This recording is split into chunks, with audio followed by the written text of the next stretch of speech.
uma coisa mais operacional.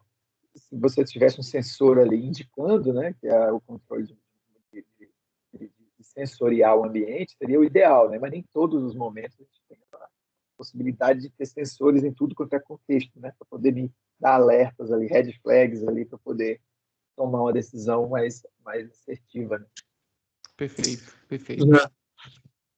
Estamos escutando? Sim, estou escutando. Claro. Renan, Gustavo falando, tudo bem? Oi, Gustavo. Só para comentar, esse comentário que o José fez a respeito do risco, do problema recorrente, né? Talvez o exemplo do risco cambial seja interessante, assim, né? Ele é tão relevante para a empresa, né, para a Petrobras, principalmente porque ela tem muitos dos custos atrelados ao dólar e também muitas receitas atreladas. Existe, de certa forma, diferentemente de outras empresas, a Petrobras ainda tem um hedge natural, né, para isso. Mas por ser a questão cambial, por ser recorrente, ela acaba que já faz parte de um processo operacional, provavelmente da área financeira, de estabelecimento de mecanismos para tratamento de controle. E o que é interessante nesse caso é que, se a gente for falar de risco, efetivamente, seria o risco de ter ultrapassagem de algum limite que não é típico, por exemplo. Nesse caso, tanto para câmbio quanto para preço de petróleo, é possível que a empresa, no seu processo de mapeamento de riscos, estabeleça limites que são atípicos para, a partir daí, definir controles complementares, né, à gestão ordinária do processo financeiro, principalmente do processo de gestão de dívida em dólar, por exemplo. Perfeito. Aí o colega Renan, que é a colega Maria Fátima, perguntou então aqui no chat como se mitiga, né, o risco de não detectar o risco, capacitação, treinamento, assim, uma pergunta muito interessante. Na minha visão, é exatamente fazendo momentos como esse aqui, de tentar entender, tentar ter consciência do problema. E o João Rafael, que ele colocou, acredito como um monitoramento eficaz. E aí, juntando o que o João Rafael falou, o que o Bozon acabou de falar, o monitoramento, comunicação, fluxo rodando dentro da empresa, e o sentimento do que é risco, o que é incidente, o que é problema e o que é crise, eles são essenciais nessa tarefa. Por isso que o João foi bem feliz quando colocou que quando você monitora os sistemas, eu falei de sensor, né, quando você faz um sensoriamento dos sistemas, de modo geral, do processo, ou de processos industriais, de processos de serviço, se você verifica sinais, alertas de alguma coisa, significa que existe um risco emergente ali, emergindo, né? Que você pode tentar identificar. E isso é indireto. Aí a arte da gestão de risco, das minhas leituras, eu acho que esse é o pulo do gato, pessoal. A arte da gestão de risco é você convencer o gestor a tomar uma decisão concreta, até de gasto, com base numa informação que ela não é concreta, que ela é difusa, que ela é probabilidade, né? Mas como é que eu vou decidir com base nisso? Mas é onde está. Você quer decidir com base na crise, quando tiver o problema acontecendo, ou com base no potencial para se prevenir, né? Que acho que a grande ideia é clássica, é prevenção. E acho que é mais ou menos isso, tentando responder o que a Maria perguntou, Maria Fátima, tentar ter consciência primeiro, que a equipe tem que ter consciência de que existe, vão sempre existir eventos que a gente vai ser surpreendido, e juntando com a fala do João Rafael, monitorar sempre o ambiente, criar indicadores de monitoramento, sensoriamento, e sempre buscar capacitar, treinar e colocar as equipes num brainstorm, botar as equipes para sentar junto e pensar no que está faltando nisso aqui, né? O que está faltando nessa história nossa toda aqui? Está faltando alguma coisa que a gente não viu? E olhar, logicamente, benchmark, né? Porque se eu tenho um acidente lá, uma situação na sala de Aramco ou uma outra situação que possa afetar uma outra empresa do setor, logicamente que se eu não percebi isso aqui ainda, não é porque não existe, né? É aquela fala clássica, a ausência de evidência não é evidência de ausência, né? Vídeo cisne negro, né? Verdade. Não é porque eu não vi que não existe. Esse é o grande ponto da gestão de risco, na minha opinião. Exato, é. É como não ser um peru, né? A grande Exatamente. questão, porque o peru passa lá 1.000 dias engordando, ele é induzido por uma série de eventos passados e acha que aquilo vai se repetir indefinidamente, só que no 1.000º dia ele não é alimentado, não sabe o porquê, e aí vem o cisne negro na vida dele, que é o dia de ação de graças, né? Então, Exato. é a questão de você realmente ter o... Teve até um colega aqui, a Maria Fátima, né? A capacitação e treinamento são um caminho interessante para você mitigar a chance de não ser um peru na, no dia de ação de graças, segundo o Taleb. Não incorrer num cisne negro. É informação a serviço da gestão de riscos. Tentar verificar, né, os pontos, os fatores que estão ocorrendo, os sintomas que estão ocorrendo antes que aquele evento ocorra, né, de fato. Então é isso, gente. Obrigado. Alguém tem mais algum comentário? Se alguém não tiver. Eles colocaram aqui, Maria, reforçou capacitação, treinamento, são respostas. Maria de Fátima, eu diria que capacitação, treinamento, monitoramento constante, né? E uma boa política de gestão de incidentes. Eu acho que eu destacaria a gestão de incidentes. Não sei se eu fui claro, mas é uma boa política de gestão de incidentes. Só incidente é tudo.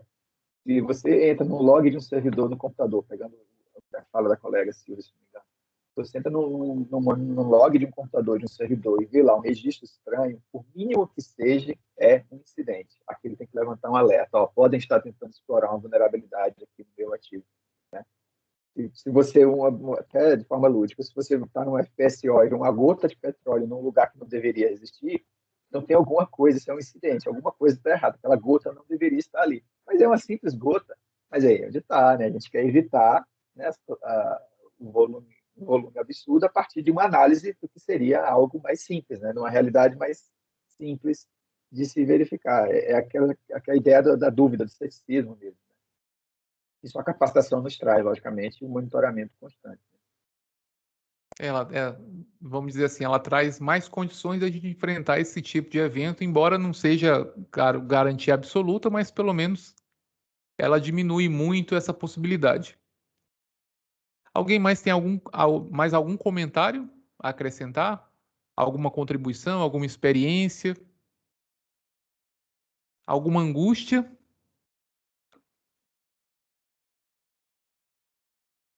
Então, pronto. Se não tiverem, pelo nosso avançar da hora, nós estamos aqui a ponto de nós começarmos o nosso outro exercício, né, o Kahoot, e vamos aqui aguardando os nossos jogadores.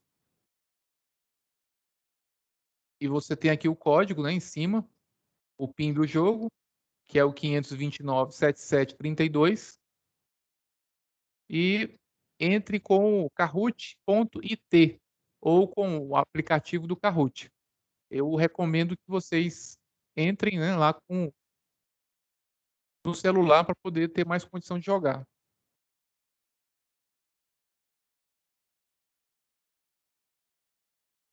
Mostra o PIN novamente, por favor. Muito aqui, 529 7732.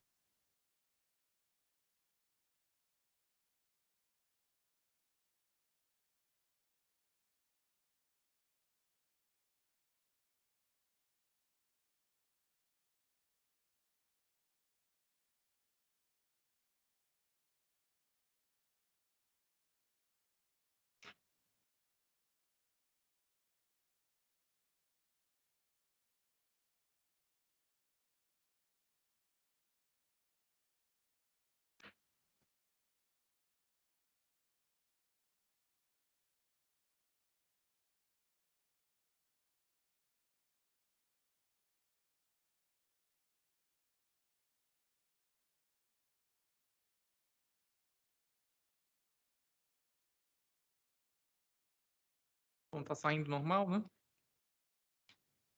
Até testei aqui.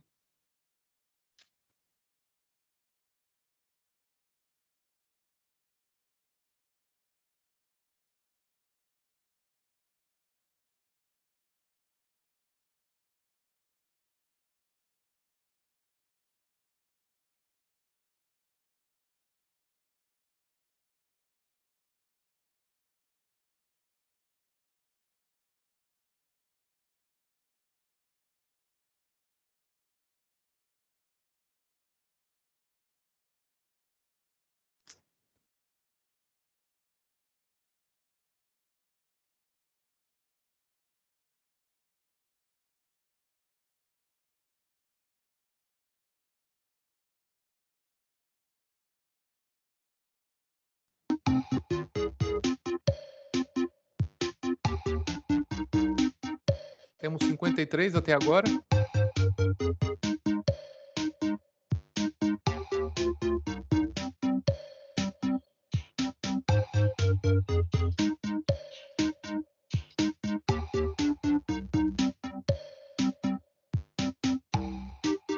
Podemos iniciar? Está diminuindo agora?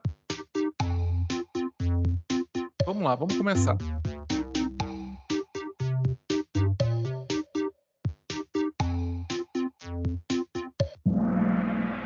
Então, nós temos a nossa segunda avaliação de gestão de riscos. Vamos começar com a nossa primeira pergunta. Não é uma técnica de identificação de riscos preconizada pela ISO 31010.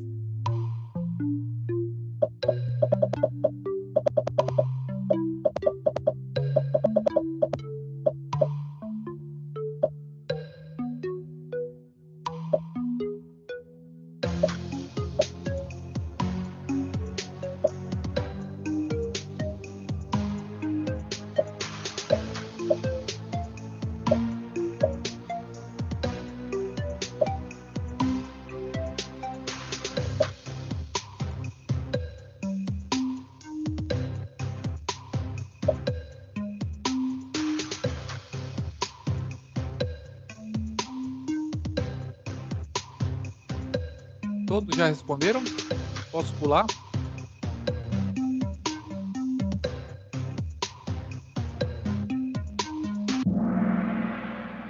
Então, não é uma técnica de identificação de riscos, ou CSI, que seria o sistema...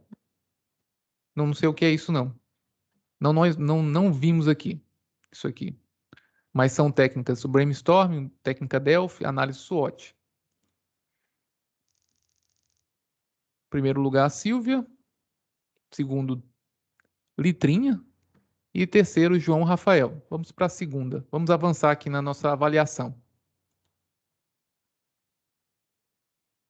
Não é correto afirmar em relação aos objetivos. Ninguém respondeu ainda?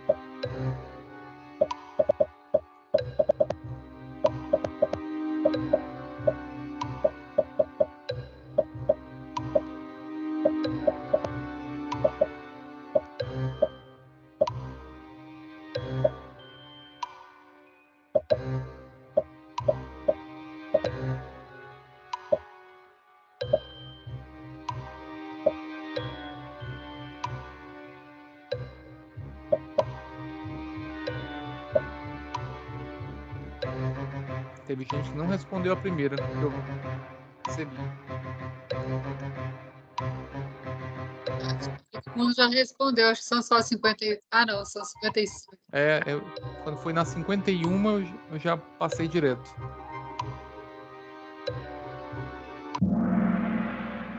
Não é correto afirmar em relação aos objetivos, planejamento estático, plano de imobilização. Ou seja, nós temos o planejamento estratégico, que é um plano de longo prazo, o tático, que é de médio prazo, e o planejamento operacional, que é de curto prazo. Então, esse planejamento estático não existe. Então, vamos avançar. A maioria acertou, claro. E aí nós tivemos uma pequena alteração do nosso quadro, né, no nosso ranking, nossa corrida. O João Rafael em primeiro, Gustavo em segundo e a Litrinha em terceiro. Vamos avançar. A terceira, a gestão de riscos.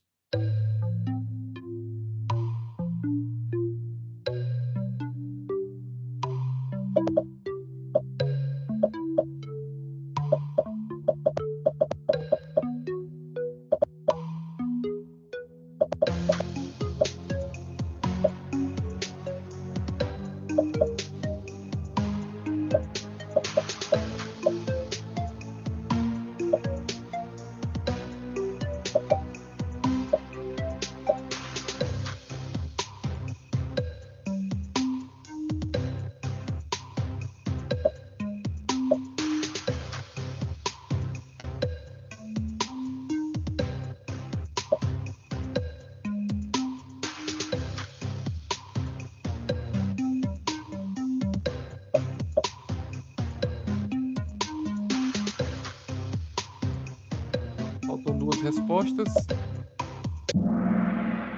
pessoa ficou sem responder. 39, né? A gestão de riscos ajuda a aumentar a probabilidade de alcance dos objetivos. Resposta azul, a maioria respondeu a resposta correta. Vamos ver aqui nosso ranking. Opa, letrinha em primeiro, Gustavo em segundo e João Rafael em terceiro, né? Muito parecidos, que é a diferença só de todo mundo com 2.800, acima de 2.800 pontos. A diferença de alguns pontos, talvez alguma conexãozinha, alguma diferença em clicar a opção correta. E subiu 16 posições, Karen. Bateu o recorde de avanço. Está aí na corrida para chegar nas primeiras posições. Pergunta número 4. As causas são constituídas por...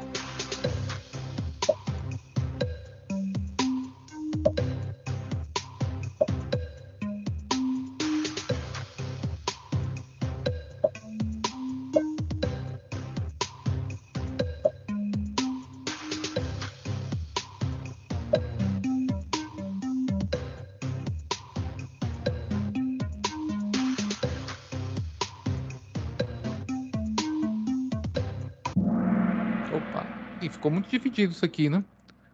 É fraqueza e ameaça, e fonte e fragilidade. Tem um slide que fala das causas, né, dos riscos. Elas são constituídas basicamente por as fontes dos riscos, que pode ser sistemas, pode ser estrutura, pessoas, e a fragilidade, pessoas não capacitadas, pessoas desmotivadas, pessoas cansadas, estressadas, etc. Sistemas que são obsoletos. Então, a fragilidade é em relação às fontes de risco, né, os fatores de risco.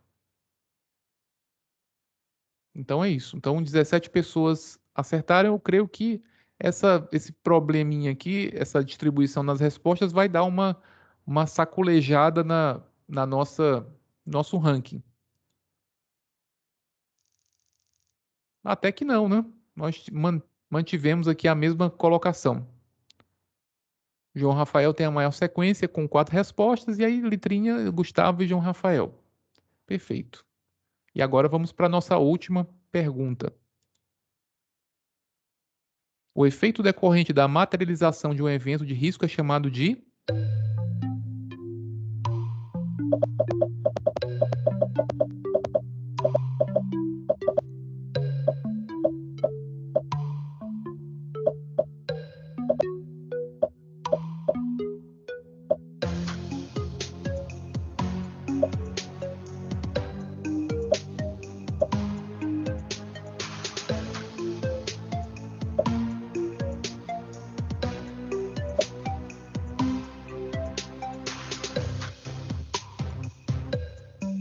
Faltam 3 respostas, eu acredito que estejam faltando.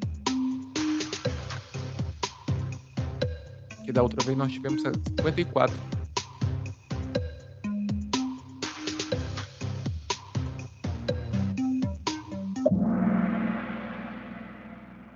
Então, o efeito decorrente da materialização de um evento de risco é chamado de consequência, né? Então, nós vimos lá no nosso diagrama de riscos, inclusive com o exemplo lá do caminhão que tombou, temos o evento de risco, a causa e as consequências. Quando esse evento se materializa, ele causa uma série de impactos que são as consequências daquele evento. E é isso, gente. Então vamos ver aí quem foram os grandes vencedores. João Rafael em terceiro, o Gustavo em segundo e a Vitrinha em primeiro. E o quarto, Arlindo, em quinto.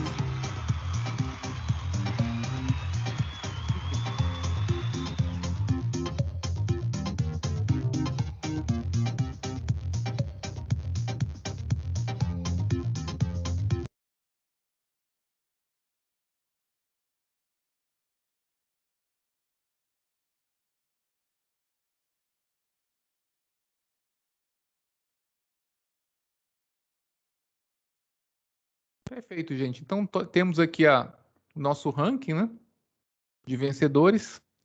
E aí, por hoje, né, terminamos aqui, concluímos a nossa aula, o nosso encontro de hoje. Quem tiver alguma coisa a comentar, fique à vontade. Se não houver nenhum comentário, mais uma vez agradeço a todos pela presença e pela participação. Foi muito boa no nosso encontro. E nos encontramos amanhã.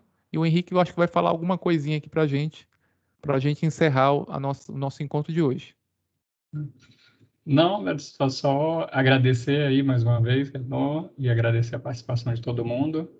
Estava dando um tempo também para ver se o pessoal quer fazer algum comentário, ou algum questionamento ainda. Se não, a gente começa amanhã no mesmo horário. Perfeito. Obrigado. Obrigada, pessoal. Até logo. Obrigado, até logo. Bom dia. Até logo, bom dia, obrigada. Bom dia, obrigado. Até mais, bom dia, pessoal. Até mais, bom dia. Valeu. Se Deus quiser. Tchau, tchau. Amanhã. Tchau, Obrigada. tchau. Até amanhã, se Deus quiser. Obrigada, até amanhã. Boa tarde.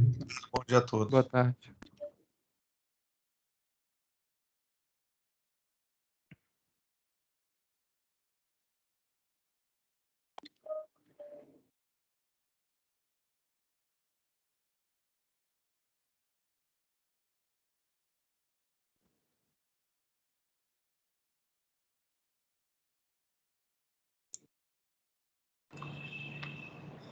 Obrigado, Renan. Até Obrigado, amanhã. Henrique. Até amanhã, se Deus quiser. Até amanhã, pessoal. Obrigada. Até Até logo. amanhã.